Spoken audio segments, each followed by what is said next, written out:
Welcome back, everyone, to another reaction video. Well, today we're going to dive into some Native American history. In particular, one of the events that's kind of thought of as marking the end of what we call the Plains Indians Wars throughout the 19th century, as westward expansion is happening and there's an inevitable conflict between the U.S. government forces and American settlers as they're moving west and the people who are living on that land. And it culminates in this, we call it a massacre, and that's really what it was. It was really just a disarming that went terribly wrong and ended up resulting in the deaths of a lot of innocent people. And a lot of medals of honor being awarded to the soldiers involved as the government tried to spin it into something it wasn't. And we're all aware that the U.S. government did some pretty awful things as it relates to indigenous peoples. So this is one of those moments that is remembered as one of the most terrible.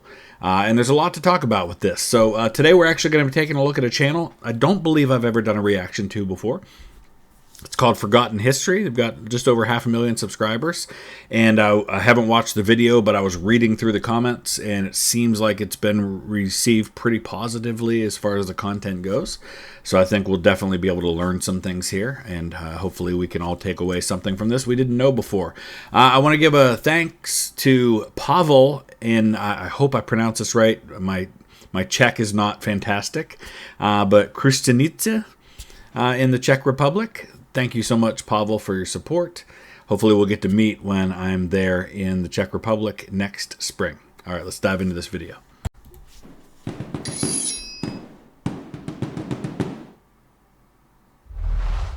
Today's episode is sponsored by Real Estate for Life. The Wounded Knee Massacre, also known as the Battle of Wounded Knee, was part of what the U.S. military called the Pine Ridge Campaign, and occurred on December 29, 1890, and it was the deadliest mass shooting in U.S. history. Historian Jeffrey Osler wrote in 2004, "Wounded Knee was not made up of a series of discrete, unconnected events. Instead, from the disarming of the burial of the dead, it consisted of a series of acts held together by an underlying logic of racist domination." That's a great point, and we say this all the time on the channel, right? Everything's connected. This didn't happen in a vacuum. This didn't just appear out of nowhere, this series of events. It's all connected to the stuff that came before it.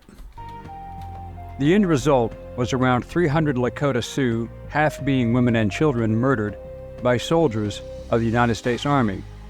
But why? What led to the massacre of the Lakota Sioux? How did the U.S. Army justify the action? What really happened? What was the initial cover story? Hello, I'm Colin Heaton, military veteran, historian, author, and welcome to this episode of Forgotten History.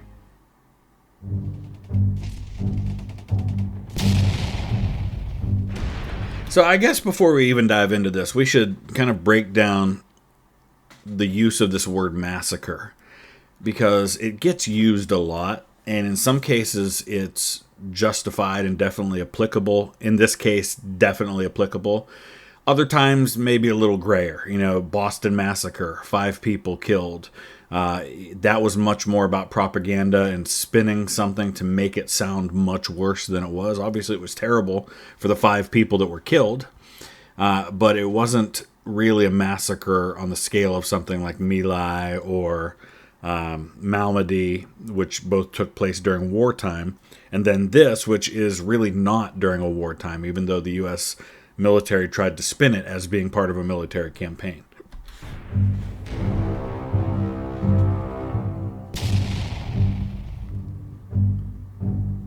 This is a place I'd really like to visit someday, too. For decades, the U.S. government had continued to seize Native American lands, and the Sioux were a special target, especially the Lakota after gold was discovered in the Black Hills of South Dakota. The government engaged in several treaties, mainly to address Sioux concerns. A critical issue was the reality that bison herds of the Great Plains critical to the Plains Indians, had been hunted to near extinction. So the Great Sioux War, as it's called, we've talked about this when we've talked about Custer and things like that. It really comes down to, it was just another one of those series of treaties that had been made between the U.S. government and Native American tribes that eventually was broken. And in this case, the U.S. government, it was Grant, who was president at the time, tried to keep the treaty. But what happened was these folks who were illegally on the land that was protected by the treaty find gold. And once they find gold and word gets out that there's gold, people start flooding in. And then Grant and Sherman, who's in command of the military, are basically like, well, nothing we can do now. We're there. I mean, maybe we can buy the land off of them, but they weren't going to do that. And so it comes to a head, and it leads to the Great Sioux War. You have Custer being massacred with his men at Little Bighorn. But very soon after, the war goes very badly for the Sioux people. The government ensured the Lakota, in particular, that their reservations' lands would be protected from encroachment by settlers and gold miners. But these promises were not kept. There was understandable disquiet among the Sioux placed on the reservations. The Sioux, who had been resistant to being subjugated by the U.S. government and simply wanted to live their lives in peace, but the government had concerns about a new ritual that they deemed dangerous to the peaceful control of the tribes. During this time, news spread among the reservations of a Paiute prophet named Wovoka, founder of the ghost dance religion. He had a vision. The Christian Messiah, Jesus Christ, had returned to earth in the form of a Native American. This was called the Ghost Dance Movement, a ceremony meant to serve several purposes. The extermination of the buffalo herds and the taking of arable land forced the Sioux and other nations to depend upon the U.S. government for food and basic survival. Which gave the U.S. government a lot of leverage in forcing folks onto the reservations, because they would say, well, we'll provide for you, but you have to go here. You have to live in this place so that we can keep you in one place. We can keep an eye on you. We can provide for you. And they didn't want to be, many of them did not want to be forced into that, just as many of us would not want that. If what we saw as a foreign power came in, disarmed us, forced us to live somewhere, wiped out our way of life, hauled off many of our children and sent them to kind of re-education camps, is really what it amounts to, all in the name of helping us to kind of get with the times, a lot of people would resist that. And this is also a great example with the ghost dance of what happens when you have a powerful military combined with a lack of understanding of a culture. And that's what leads to this, what really is a major misunderstanding about the nature of this ghost dance and what it means and what it communicates. And this kind of escalates things to the point where it goes terribly wrong. The results were less than exemplary, and many government-appointed Indian agents stole food or sold it to the tribes at high prices or in trade goods, or sometimes they just withheld the food, creating starvation conditions. And this is a great point he makes too, is that anytime you're dealing with this kind of stuff, you're going to have human corruption. And some of that corruption was done by government agents, and some of it was done by the Native Americans themselves, people who were looking to make money or looking to gain influence or looking to stick it to people. Because remember, there's a lot of different tribes. There's different groups. Even among the Sioux, there are multiple groups, and they don't always get along with each other. Just like people from Ohio didn't get along with people from Georgia, a few decades earlier to this, and it led to a civil war. And so you have some Native American tribes who are going to side with the U.S. government, and then some people within those tribes that are going to see opportunities to really stick it to the people they don't like. To the Sioux, the ghost dance celebration brought them hope that the white man would soon disappear, the buffalo herds would return, people would be reunited with loved ones who had since passed away, the old way of living before the white man would return. Some tribes, including the Sioux, believed that a great earthquake and flood would occur, which would drown all the whites. And you see how that can be misinterpreted then, where, oh, you want to get rid of all the white people, do you? And, the wrong people hear that and they think it means something it doesn't. Part of the prophecy included the return of dead ancestors, bringing peace and prosperity to all. It was believed that the prophecy would come true by performing the ceremony, which was conducted by a slow and solemn ghost dance, performed as a shuffle in silence to a slow single drumbeat. Sitting Bull had himself expressed doubts about the ceremony and the magic involved, or that the dead would be brought back to life, but he had no objections to allowing his people to dance the ghost dance. The Lakota emissaries who visited Wovoka, Kicking Bear and Short Bull, were taught that while performing the ghost dance, they would wear special ghost dance shirts, as had been seen by Black Elk in a vision. Apparently, Kicking Bear understood, rather, he misunderstood the meaning of the shirts, and he spread the word that they would be able to stop the white man's bullets. This movement had been labeled religious and spiritual in nature, pagan, but it was considered dangerous by the settlers and the government, and white settlers called it the Coming of the Messiah War, and they were very concerned that the ghost dance ceremony signified a potentially dangerous Sioux resurgence. And as I said earlier, this is a perfect example of what happens when you don't understand another culture, you misinterpret something, you jump to conclusions, and then you act on that. The frontier settlers were alarmed by the sight of the many Great Basin and Plains tribes performing the ghost dance, worried that it might be a prelude to armed attack. The U.S. government was increasingly concerned about the spiritual movement's influence. So you can see this is a really famous picture here. You've got William Tecumseh Sherman, among others, right there in the center. At Pine Ridge Indian Reservation. The basic information they were indoctrinated with was that they had been defeated and placed on reservations because they had angered the gods by abandoning their traditional customs. The ghost dance ceremony would supposedly remedy all of these issues. The ghost dance ritual was officially banned on the Lakota reservations, but the practice continued anyway. So I just, understanding that I don't fully understand all of this, and I have a kind of a base understanding of this time period and what went down and everything like that, but to try and help us understand it from a different perspective, myself as a Christian, imagine if we're in a situation where American Christians are in a small minority of people, and a foreign government has come in with different customs and much more powerful weapons and many more people in a different religion, and they force Christians all to live in ghettos, for example, and then a revival breaks out among Christians, and there's worship services going on, and people are speaking in tongues if you're, Pentecostal and things like that. And the people who have forced you into those ghettos interpret your revival services and your prayers for God to restore America and to restore your people. That gets interpreted as a hostile act, and they send in troops with guns to disarm you because they think you're a threat, and 300 of you end up getting killed. That's basically what Wounded Knee is. To the rising tensions, many of Sitting Bull's tribe left to join Chief Bigfoot's tribe, and wanting to avoid further violence, Bigfoot led his people and the newcomers further south toward the reservation at Pine Ridge, South Dakota. One plan that was discussed by the government was to bring William F. Buffalo Bill Cody into the negotiations. He had known Sitting Bull and other chiefs for many years, and they had his trust. But Cody and his Wild West show were touring Europe at the time, and he was unavailable. Tensions only increased as the harsh winter set in, and the Lakota were starving and not allowed to go hunt for food. James McLaughlin, the U.S. Indian agent at the Standing Rock Agency where Chief Sitting Bull lived, was also very concerned.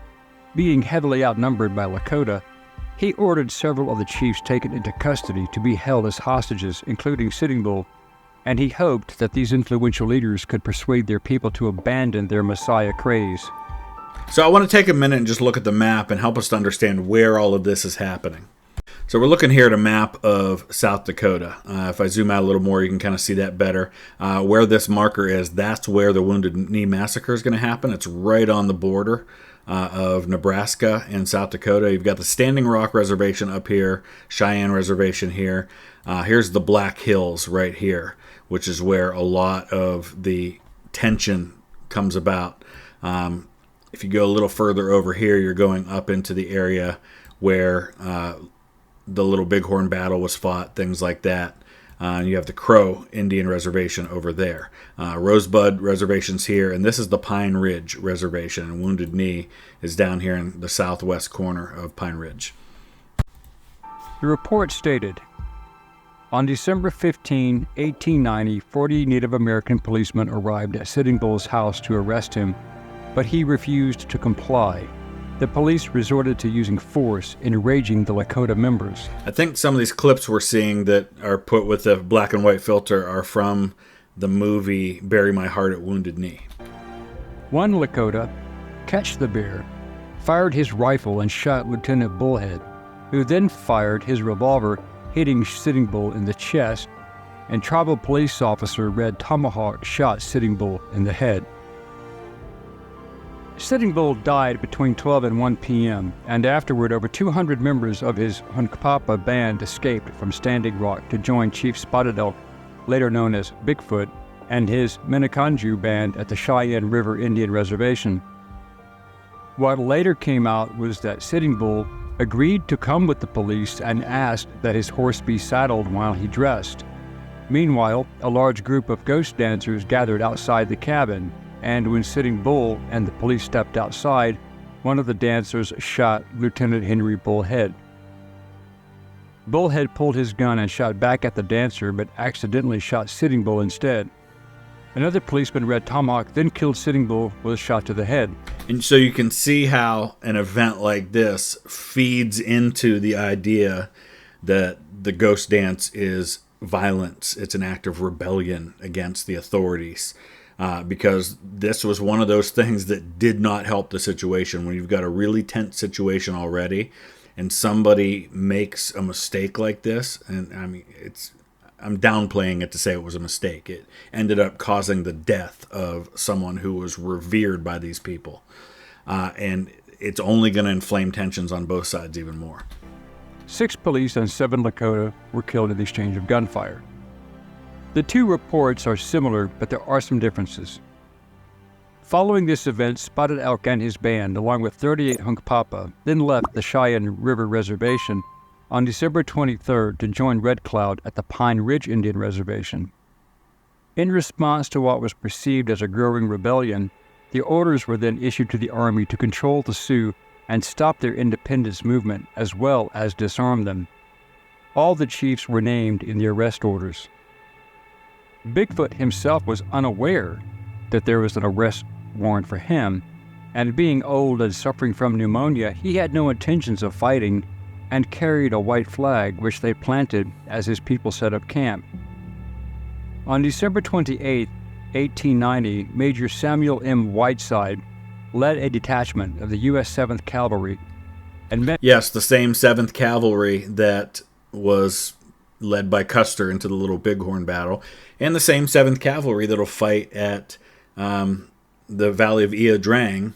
If you've seen the movie We Were Soldiers, that's also the 7th Cavalry. It was Spotted Elk's band of Minneconjou Lakota and 38 Hunkpapa Lakota near Porcupine Butte on the Lakota Pine Ridge Indian Reservation in South Dakota, and escorted them 5 miles to the west, camping near Wounded Knee Creek.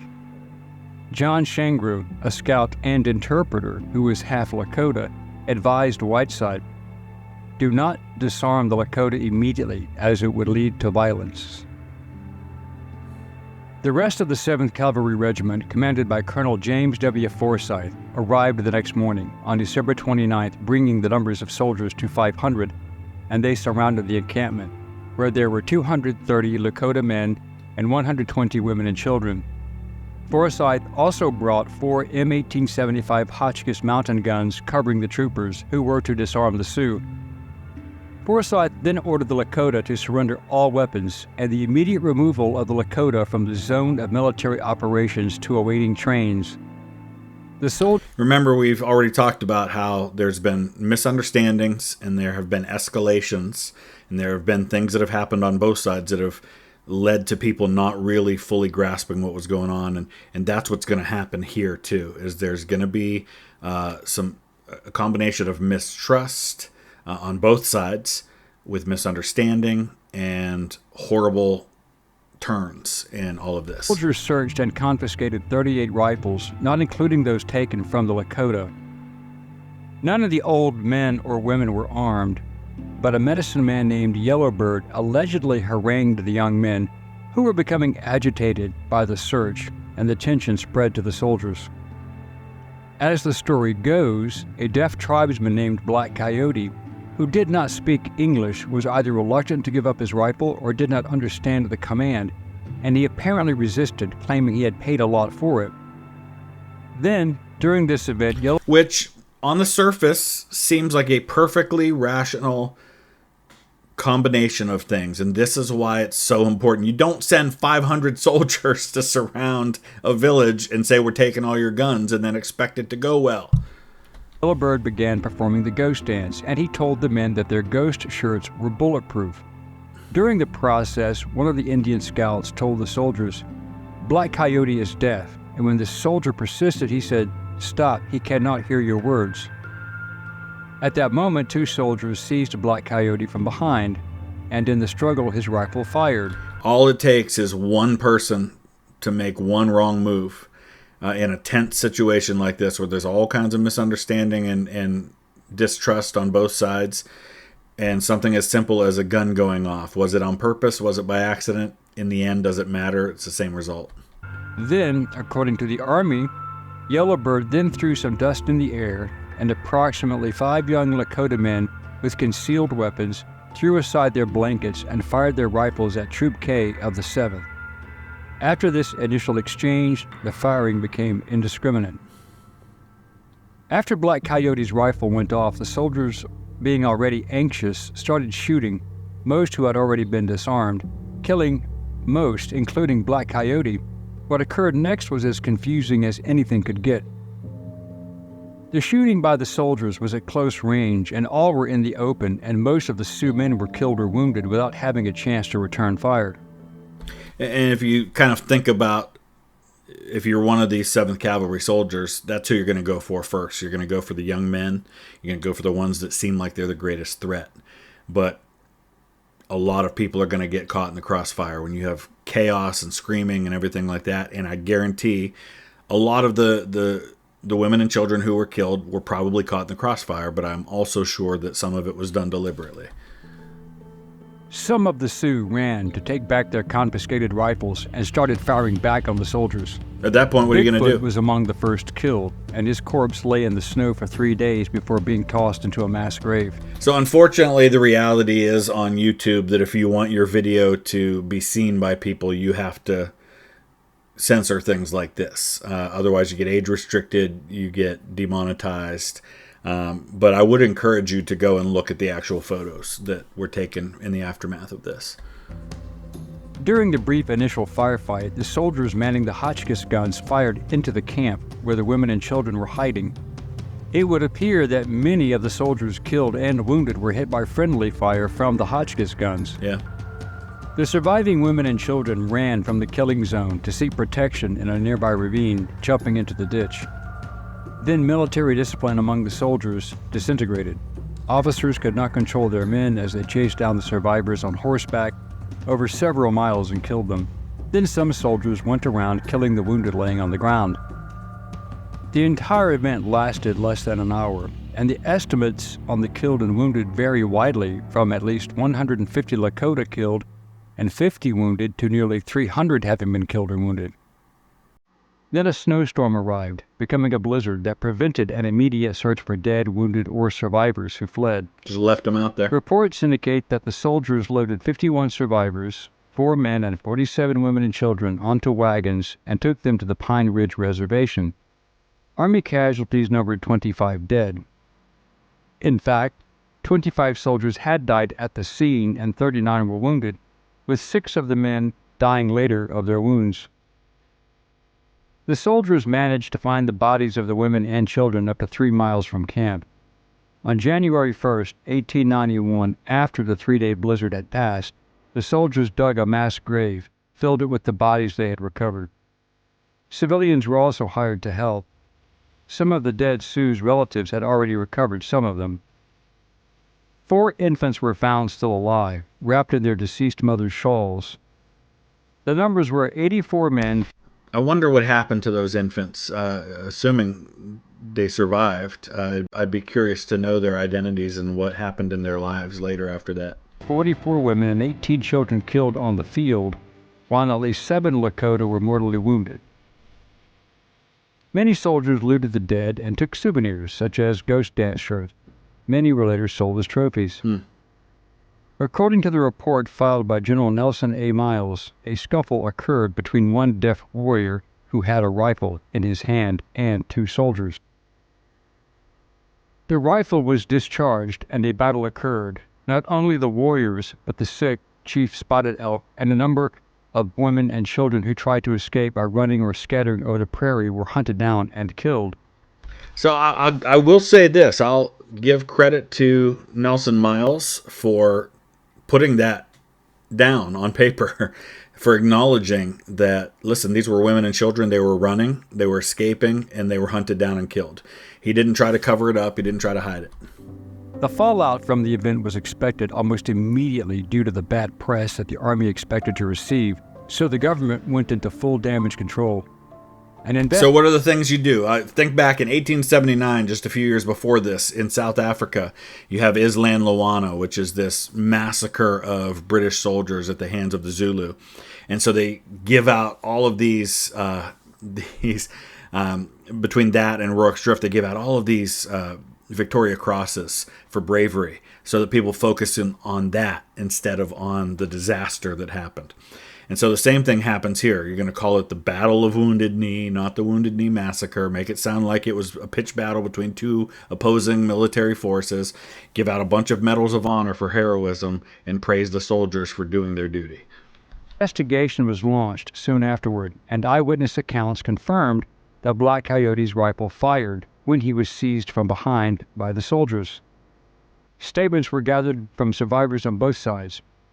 One of Bigfoot's warriors who survived, Wazumaza, supported the fact that Black Coyote was deaf, and he stated if they had left him alone, he was going to put his gun down where he should. They grabbed him and spinned him in the east direction. He was still unconcerned even then. He hadn't his gun pointed at anyone. His intention was to put that gun down. They came on and grabbed the gun that he was going to put down. Right after they spun him around, there was the report of the gun. It was quite loud. I couldn't say that anyone was shot, but following that was a crash. Wazumaza, ironically later, changed his name to Dewey Beard. Another witness, Trooper Theodore Ragnar of the 7th Cavalry, also stated that Black Coyote was deaf. In contrast, another statement by another survivor named Turning Hawk called Black Coyote a crazy man, a young man of very bad influence, and, in fact, a nobody. I think the preponderance of the evidence seems to indicate that the story is that this was a deaf person who probably valued his rifle or didn't understand exactly what he was supposed to do, and it just got out of control.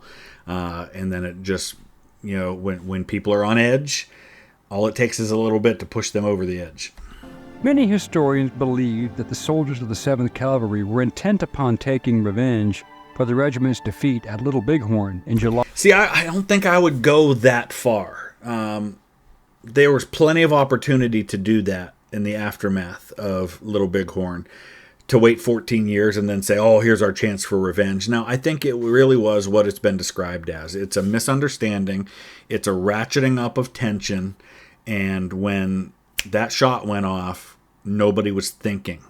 They just, the bloodlust gets up, and it's a powder keg that was waiting for a spark, and that was the spark.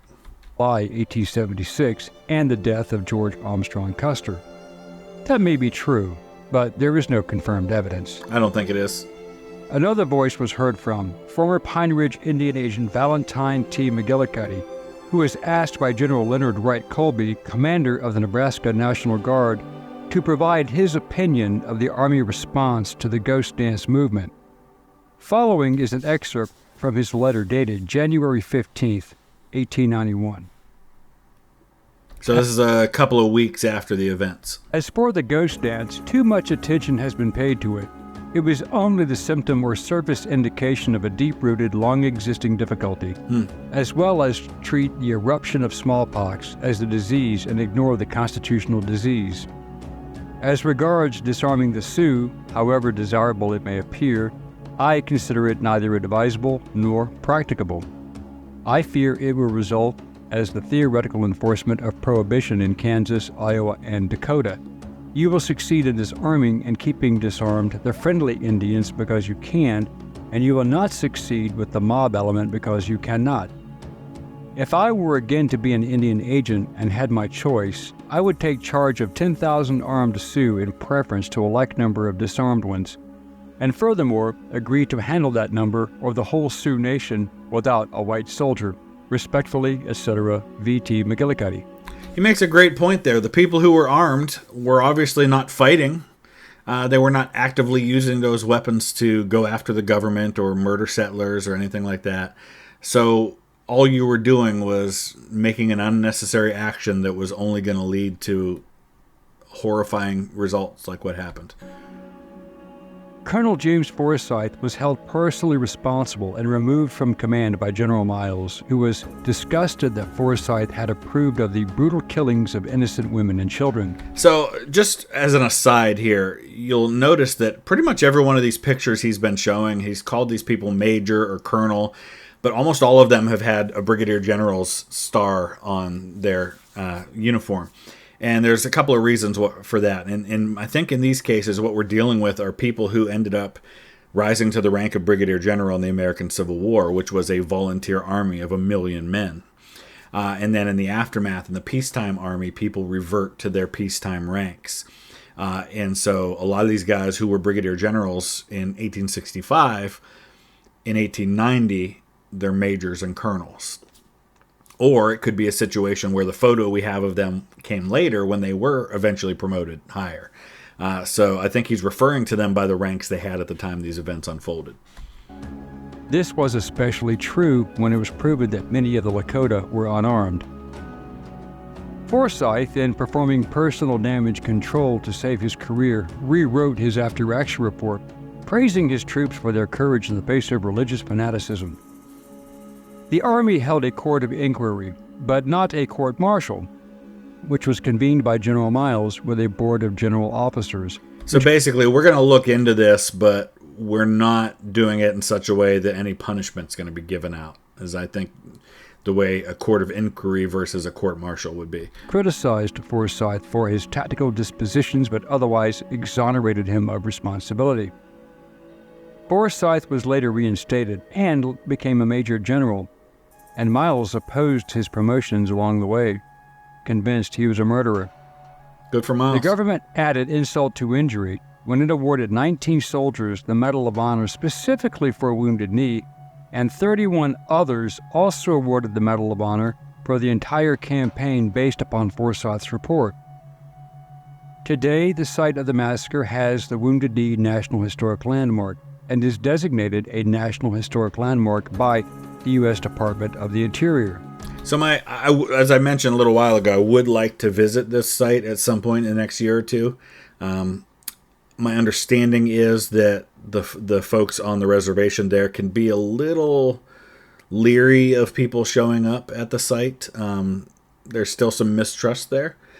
So hopefully I can do that, maybe connect with somebody at the site and let them know, hey, I'd like to come and tell the story. So in 1990, both houses of the U.S. Congress passed a resolution on the historical centennial. Notice the sign. I wonder if the original sign said Battle of Wounded Knee, and then the word massacre has been bolted over top of it. Interesting. Formally expressing deep regret for the massacre. The response from the press was not long in coming, and some were not very bothered by the event. The Aberdeen Saturday Pioneer editor, L. Frank Baum, later the author of The Wonderful Wizard of Oz, I was going to pause and say that, and then I realized he was saying it, wrote in his editorial on January 3, 1891, "The Pioneer has before declared that our only safety depends upon the total extermination of the Indians. Having wronged them for centuries, we had better, in order to protect our civilization, follow it up with one more wrong, and wipe these untamed and untamable creatures from the face of the earth. Think about that mindset. We have screwed these people for centuries. So we've built into them centuries of hatred toward us. So now we better just wipe them out. In this lies future safety for our settlers and the soldiers who are under incompetent commands. And our soldiers aren't led properly, so you know what? Why try to control them? Otherwise, we may expect future years to be as full of trouble with the Redskins as those have been in the past. Despite the original intentions, the Wounded Knee Massacre ended the Ghost Dance movement and was one of the last major confrontations in the Indian Wars. The greatest prizes were the ghost shirts, and in 1891, one shirt with bullet holes and bloodstains was brought to Glasgow, Scotland, with Buffalo Bill Cody's Wild West traveling show. A year later, it was given to Kelvin Grove Museum by George C. Krager, a member of the show, and the shirt was on public display from 1892 until 1999. Of interest, your humble narrator was also a part of this story. I was living in Glasgow at the time, attending graduate school, and I was invited to join the committee by Scottish First Secretary Donald Dewar, whom I had only met recently, as he and the City Council met with Marcella LeBeau, Secretary of the Wounded Knee Association and great-granddaughter of one of the survivors of Wounded Knee in November 1998. I was asked by Dewar, "Well, what do you think about their wanting to have the shirt back, Colin?" I responded, "Sir, if another country had the tunic of Robert the Bruce, would you not want it back?" He looked at me, smiled, nodded his head, and said, "I understand, thank you." The Lakota Nation wanted the shirt, a deeply important piece of their culture and history, returned to the Lakota people. And after being given a handmade replica made by Marcella LeBeau herself, I was there when the Glasgow City Council voted to return the original shirt if the city residents supported the move in a special vote.